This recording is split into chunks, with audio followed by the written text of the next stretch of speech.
Gary, Indiana rapper Freddie Gibbs drops his latest commercial effort titled Alfredo. Does the album live up to the food behind the name? Let's find out right now.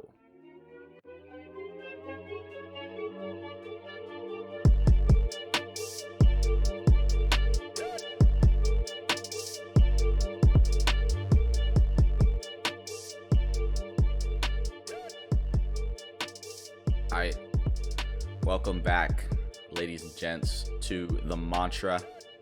Had a bit of a week hiatus, dealing with some wisdom teeth surgery, but hey, we're back.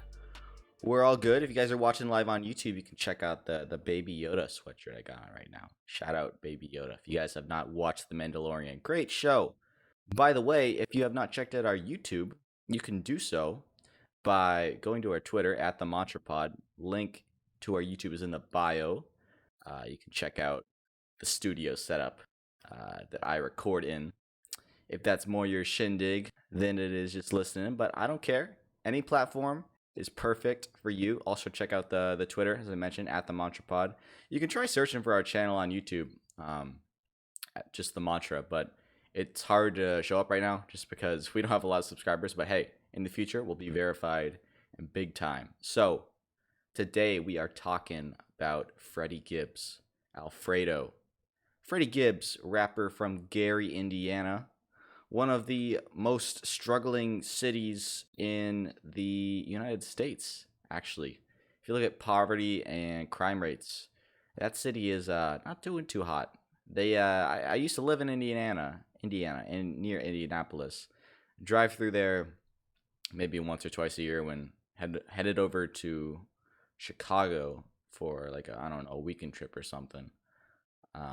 That place always looked a little apocalyptic and run down. Tongue twister right there. So Freddie Gibbs, you got to give respect to him because that dude made it out of a town and a city that has economically terrible. And I think also Michael Jackson was born there. I think I read that too. So Michael Jackson, Freddie Gibbs, two talented musicians coming out of Gary, Indiana. Shout out to all my Indiana listeners.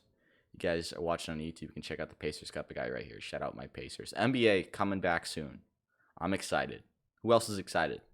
Pacers probably going to get swept first round, but at least we're going to watch some basketball. So Freddie Gibbs, Alfredo. Have not really followed a lot of Freddie Gibbs in the past when it comes to the rap game.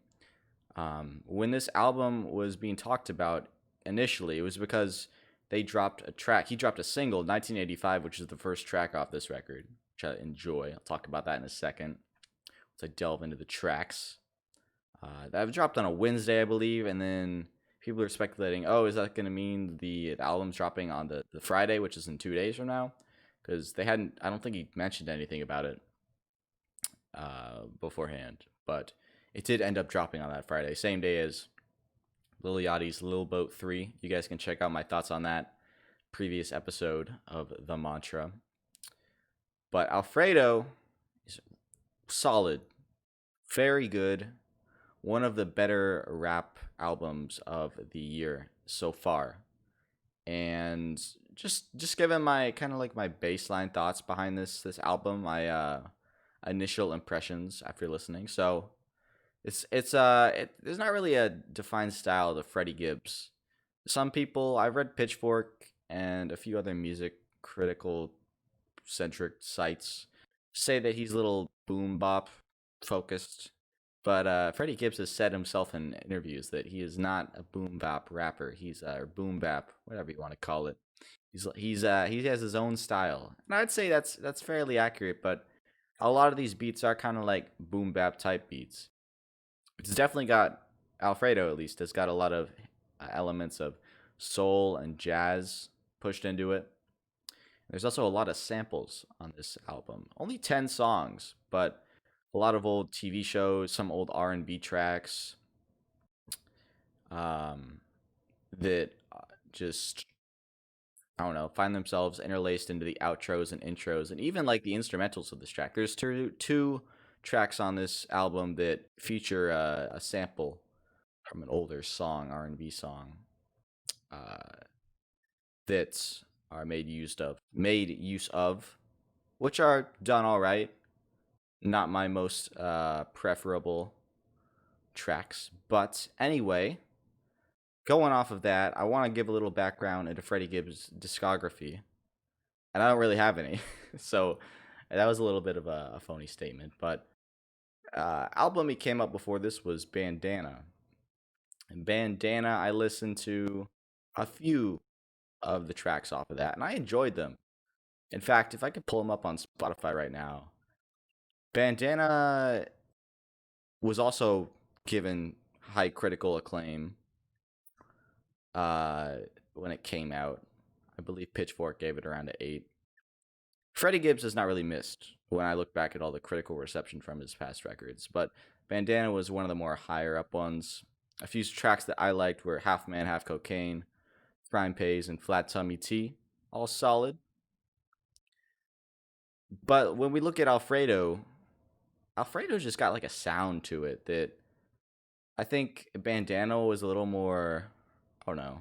I only listened to this maybe like one time. I just feel like Alfredo is one whole vibe. It's smooth, as I said. It's got like a soul influence to it. A lot of jazzy sounds, and the samples just make it sound like I don't know, like vintage. Not really retro, just like vintage, like something you would hear back in like the 70s and 80s. Even though rap didn't really exist back then, it was like I don't know. All the beats are from those decades, but they're great, and I love Freddie Gibbs. The thing that Freddie Gibbs brings to this album is lyricism and hunger. You can tell when he raps, this dude is telling a story. Uh, or at least he's bringing lyrics from his past, from his upbringing. He's not really just like I don't know, spitting some BS.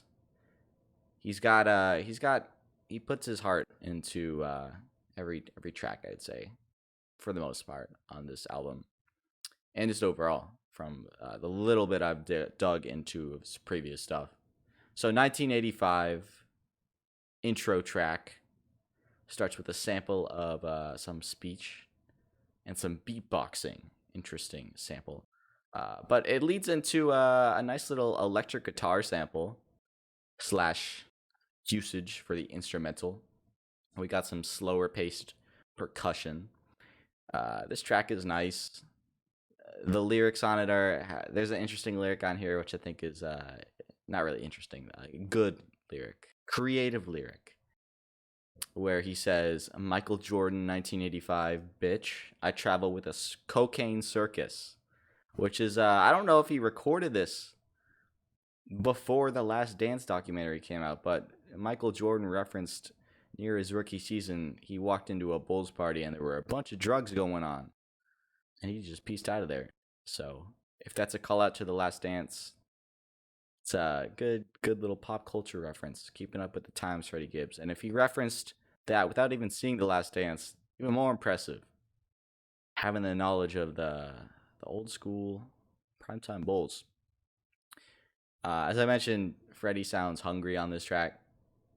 He brings a faster flow. Like he raps faster than the instrumental. Like the instrumental across the board are a little like more slow and dreamy-ish, kind of like a nighttime jazzy vibe, something you hear in a restaurant if there's live music back in the day. And you can hear some hints of soul and blues in the instrumental. But Freddie just like he brings an energy that like contrasts the beats and the instrumentals across the board for some of these tracks anyway. That I think it suits him. I don't know. He sounds content when he brings a little bit of ferocity. I don't even know if that's a word. Ferociousness. That might be what I'm looking for. So 1985, solid intro track. And it's not just an intro track where it's just like, I don't know, like little caricature of an intro track, just kind of like starting slow. I like the electric guitar at the start of this. It's just a perfect kind of like little solo to lead into Freddie Gibbs, his vocals. I don't know, vocals, rapping, whatever you want to call it. Second track on this is God is Perfect, which is another good song. Good track. I forgot if I mentioned it already, but another thing I like about this album a lot is every track transitions into one another, especially with the uses of like the samples of the old like jazzy stuff, jazzy sounds, instrumentals, and like the movies and TV shows and songs he pulls into here. So the end of 1985 transitions perfectly into the second track, which is called God is Perfect, where we got a melodic hitting slower bass on the instrumental, kind of a boom boppy vibe, more boom boppy, bappy, however you say it. We got a little bit of a piano riff, which is soft but ominous blues sound. The hook in this song is great. It's catchy. He's talking about microphone check, 1 2 mic check. It's a little cheesy. I don't know if you look at it from a language standpoint, but we ain't no scholars. We're just fans of rap listening to this. He goes into his verses on this track fast, a little more of a tempo to it, but he does not miss a beat. And there's also some record scratches in here, which we get a few times on this album, which I like. And it emphasizes the lyrics surrounding the record scratch sound effect. And the end of this track is also really good. As I take a sip of my Pacers cup, it transitions into kind of a synthy, dreamy sound, and then it transitions into a soft, slower bass. Kind of sounds like something you'd listen to or hear when you're walking around a city late at night. And then there's another speech at the end of this. I looked up, tried to find as much as I could about the samples, but I could only really find the songs sampled on this, not the speeches and movies. But decent track, good track. Not decent. I don't want to say decent. I'm just talking about decent for Lil Yachty last week. This track is great. And then next track, one of my favorite tracks off of here, Scotty Beam featuring Maybach Music, Rick Ross himself, the man who likes pears and owns Wingstop, at least a percentage of Wingstop. So we get a beautiful piano sample at the beginning of this, which leads into the instrumental. We also hear some applause. I don't know where that's from, but he deserves it after this track and this album.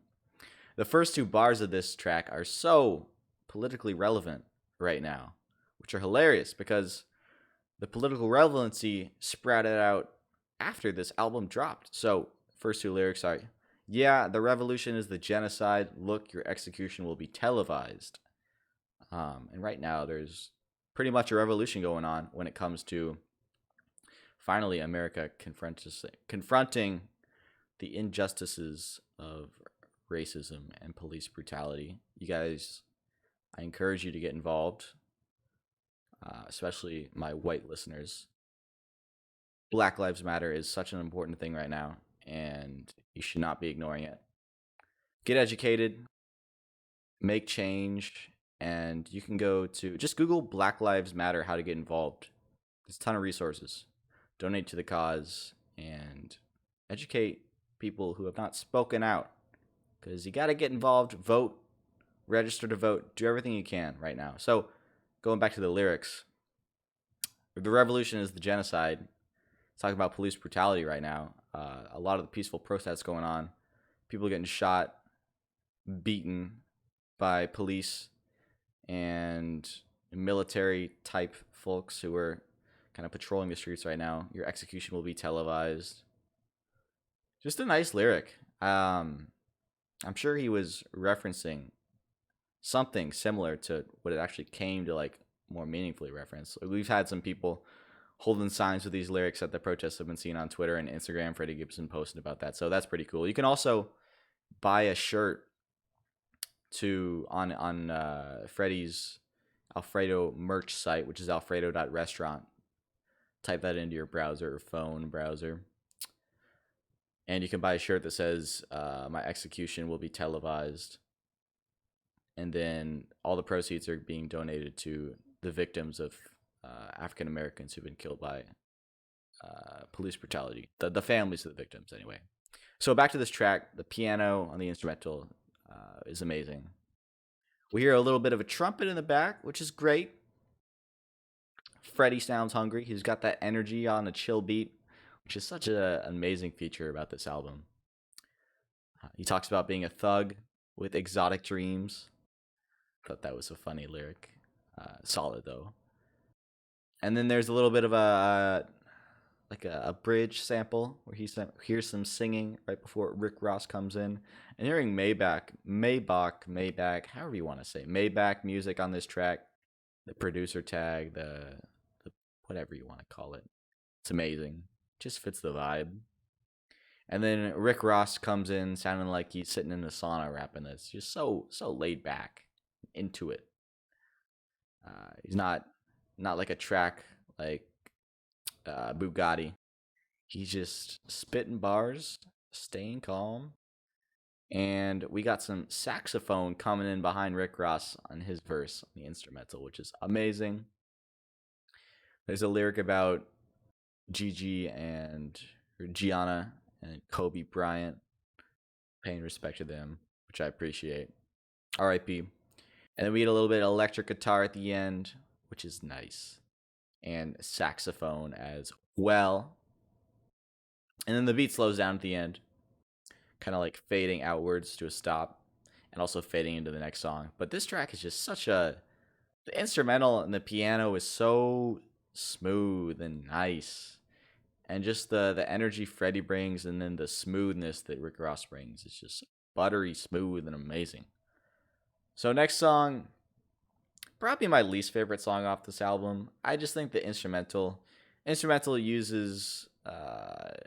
talk about the track first. Look at Me is the name of the track. The instrumental samples some old song called Look at Me. I don't know. Some old R&B song, sounds like. Just repeating this one hook called Look at Me. And we get a few quotes that sound like they're from an old TV show at the beginning of this track. The instrumental is kind of simple. It's got definitely got a soul inspired flair to it. Another track with a slower paced instrumental, slower paced beat, where Freddie tries to bring energy and hunger to. But the problem with this track is that there's just not enough rapping. There's like a minute at the end. I sound like a Valley girl right there. Not enough rapping. At the end, there's about a minute where it's just nothing but some samples from, I don't know, old TV shows, old movies.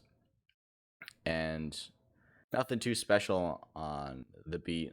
There is a nice light trumpet fanfare, though, about 2 minutes into the song, which I liked. Kind of sounds like a Michael Bublé Silver Bells type thing, which is also poignant on a track a little further down this album. But yeah, this track, I don't know, the instrumental being kind of carried by a sample, not my favorite thing. And Freddie just starts off his verses saying, "Look at me," like the hook sample instrumental. So, I don't know, nothing too special. Take a shot every time I say, I don't know. Next track is Frank Lucas featuring Benny the Butcher, named after the drug trafficker, Harlem drug trafficker. The track is anyway, Frank Lucas, who was prominent for buying heroin directly from the Golden Triangle in Southeast Asia. And he was known for cutting out the middlemen in drug trade. This track is my favorite off the album. The beat is so ominous. I don't know what he samples, what instrument, I don't know, but it's amazing. Kind of like a synth piano minor chord held down, like a piano, but like a synth effect to it, held down on a minor chord that sounds eerie. We got a gentle bass with some raw and menacingly like sounds to it that are layered between and behind the synth chords we hear. A lyric I liked off this track, he says, "My name, cocaine, they ain't gonna put me in the nominees." Freddie says that anyway. I think that's very true when you look at the history of white people when it comes to the music awards, whether it be the Grammys or everything. And then Benny, the Butcher, Don't know too much about him, but he comes on to this track nicely. We get a little bit of a scary noise sample right before Benny comes on. Sounds like a wolf spirit howling at the moon. That's what I wrote down in my notes. And it happens at the end of his verse too, kind of like a tag. It's like, hey, Benny's here, and Benny's leaving. He matches Freddie's hunger as well on the track nicely. He says, in reference to, he's probably calling out someone, maybe just mumble rappers in general, maybe just certain rappers in general. But he says a line that I like, telling war stories, but you ain't never been in one. Another one in reference to his upcoming, he says it was either law school or dog food. And just solid feature by Benny the Butcher, matching Freddie's energy on this. Just this ominous track. It just sounds so scary, but amazing. The synth just keeps fading in and out. The chord, I said, the held down minor chord. That's what it sounds like. The whole track, as I mentioned, is just so ominous. The synth is amazing. So amazing. And the end of the track gives us a little light guitar. A little bit of a guitar solo. Not really a solo. Just a little bit of a guitar. And then it fades out. But then, the next track, Something to Rap About, featuring Tyler, the Creator. The guitar fades back in. But at the end of Frank Lucas, still sound a little ominous, creepy, scary-ish. But this track, it fades in all happily and chill. And this track is one of the more positive sounding tracks. We get some trumpets and horns on the interlude in between Freddie and Tyler, the Creator, who's featured on this track. Something to Rap About is the name of the track. So, as I mentioned, the guitar fades back in at the beginning of this track, all happily and chill. We got some piano as well. Freddie sounds a little like, I don't know, a little more, less vicious. A little more on tune with the vibe of the instrumental. As I mentioned, there's a slight interlude between Freddie and Tyler's verses. Trumpets and horns on it. Sounds a little bit like a Michael Bublé Christmas track. Silver Bells, as I mentioned on Look at Me. And Tyler, the Creator, nothing too special to write about on this track, honestly. I liked him on that Lil Yachty track, Tokyo Drift, but I don't know. I just feel like both of these dudes could have brought a little more energy when it came to Something to Rap About. I like the contrast in the other tracks between the vibey, chill beat and the more vicious flow, or I don't know, energetic flow, but they both sound a little more content on this. And I know a lot of people like it. Like, this is one of the most streamed tracks, but for me, it just ain't a personal favorite of mine. I don't hate this, but it's not one of my favorite tracks on this record, this album. So, we're halfway through. We're more than halfway through this album. I want to talk about the rest of it, but first, let's just get a quick word from the old sponsor. I'll be back in just a second.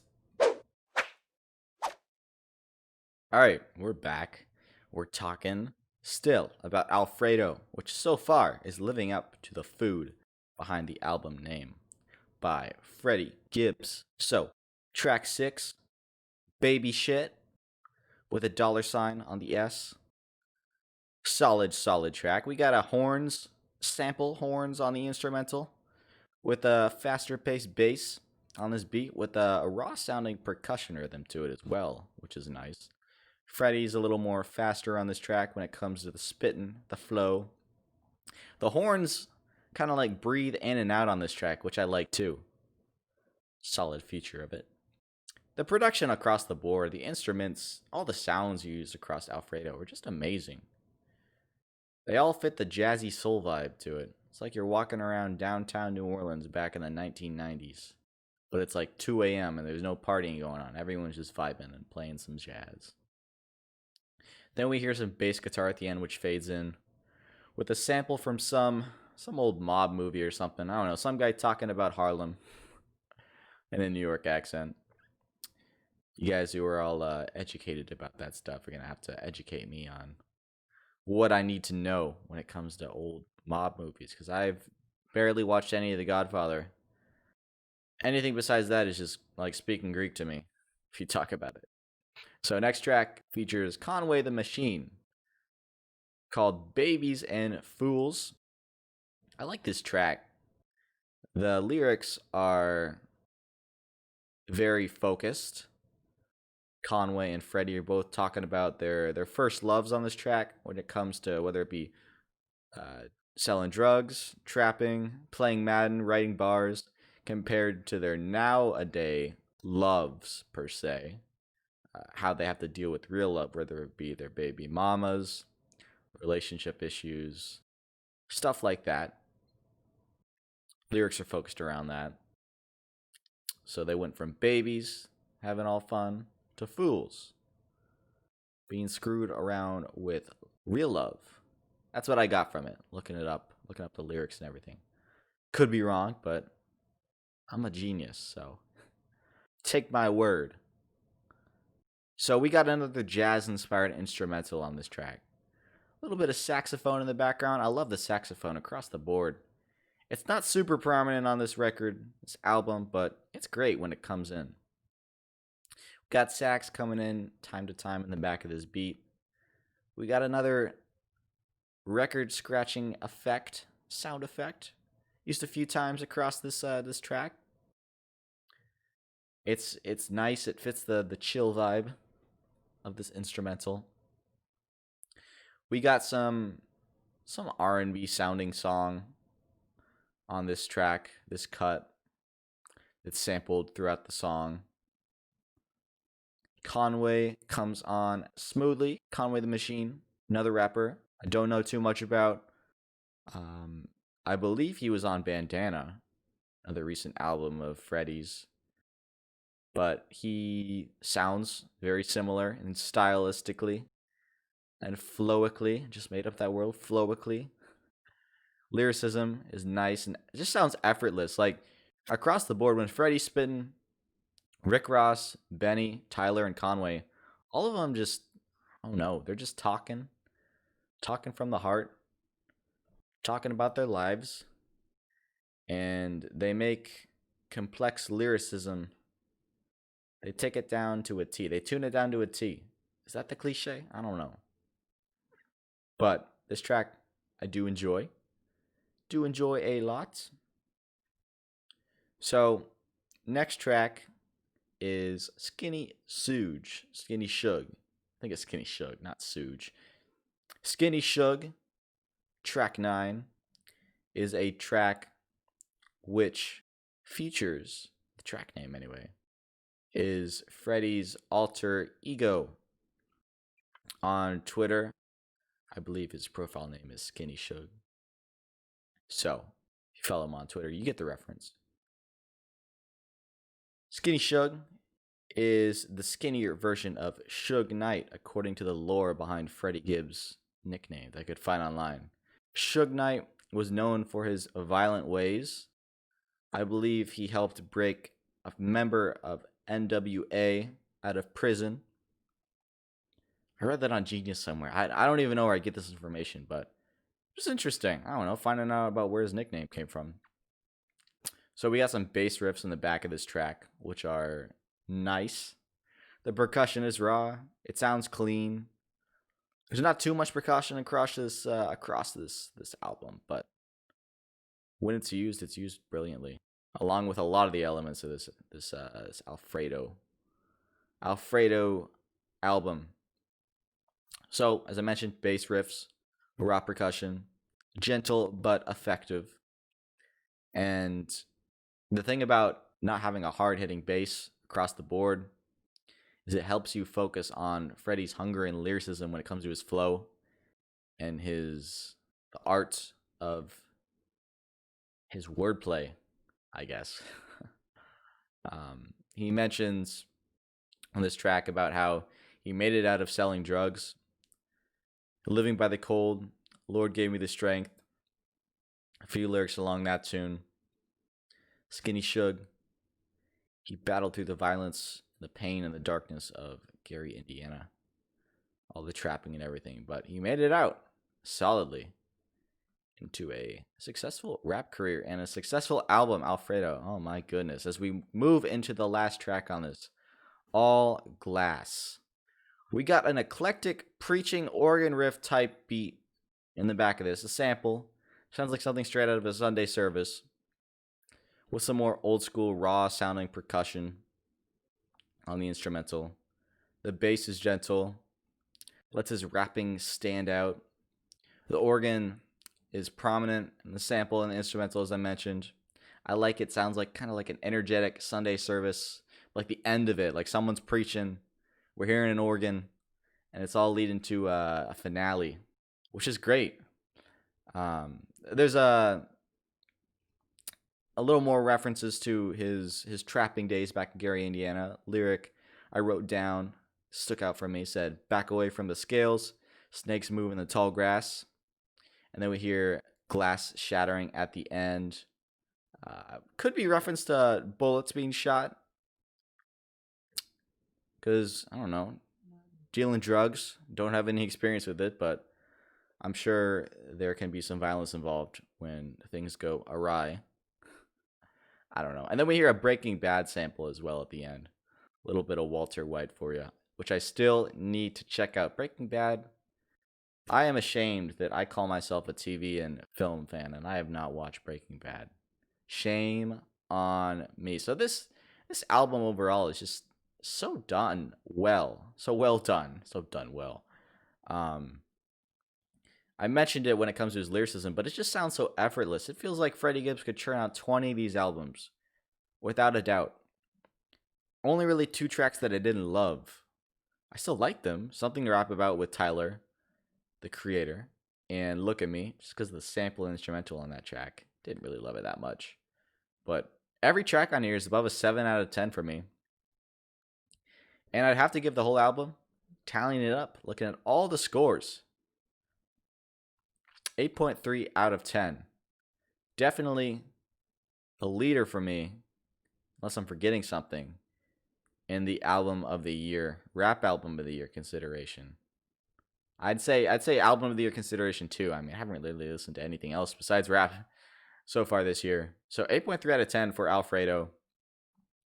Fantastic album. If you guys call yourselves a fan of hip hop or rap and you like a little more old school stuff, check it out. Also, if you like Kendrick, if you like Tyler's more hip hop focused, not less experimental stuff, you'll like this as well. Any ASAP Rocky's old stuff, you'll like this. If you like lyrics, if you like soul, if you like, I don't know, a laid back vibe with a story to tell, you'll like this record, this album for sure. If you guys are looking to support Freddie Gibbs, you can check out some amazing merch. Get a vinyl, get a cassette tape, get a comic book. They even made a comic book for this album. How amazing is that? I bought it. You should consider doing that as well. Alfredo.restaurant. Also, that t-shirt, all the proceeds going towards victims of police brutality, families of those African Americans. Definitely check that out. Definitely recommend supporting that. So this album was great. I got 8 out of 10 songs on my playlist. Basically, for me, when it comes to the rating system, keeping songs on my playlist on Spotify, if it's an 8 out of 10 or above, it goes on the playlist. If it's a 7 out of 10 or above, I'll put it in my liked songs. You know, that giant heap of tracks that you might as well just press shuffle on every once in a while if you're getting tired of your rap playlist or your dance playlist or whatever the heck you listen to for your playlists. Got about 500 tracks on there, but when it comes to spitting bars, 80, 90 odd songs. When it comes to raging, having a good time, still hearing some bars, about 70, 80 odd songs on that. The list goes on and on. I can talk about my Spotify habits for days on end. And hey, maybe we'll cover some of my favorite tracks overall in the history of music in the future. But for now, gonna leave it to you guys. Gonna leave you to your day. One more time, plug in the podcast on Twitter at the Mantra Pod. You can also support the podcast on anchor.fm/themantrapod for as low as 99 cents a month. Helps us keep adding more awesomeness to this podcast. I'll be back very soon. I don't know what I'm talking about, but hey, I'll bring it with some amazing energy and intelligence and greatness. That's what I can promise. You can follow me on Twitter at EthanWHendo if you want to keep up with my opinions and shenanigans on the Twitterverse. Always love doing stuff over there. Get involved with Black Lives Matter, guys. This is not a movement to ignore. It's never been a movement to ignore, but right now, take advantage of all the resources and everything being talked about in the media. Go to Google, learn what you can to get involved, peacefully protest, donate money, and be the best person you can be, and vote. Never forget to vote. You can check if you're registered to vote. Less than 2 minutes. Just Google it. I'm sure every state's got an easy website to get that figured out. But until next week, guys, take it easy. Alfredo, double thumbs up from me. I'll be eating the fettuccine Alfredo out of my Spotify playlist for months and years to come. But that's it. Peace out, y'all. Take it easy.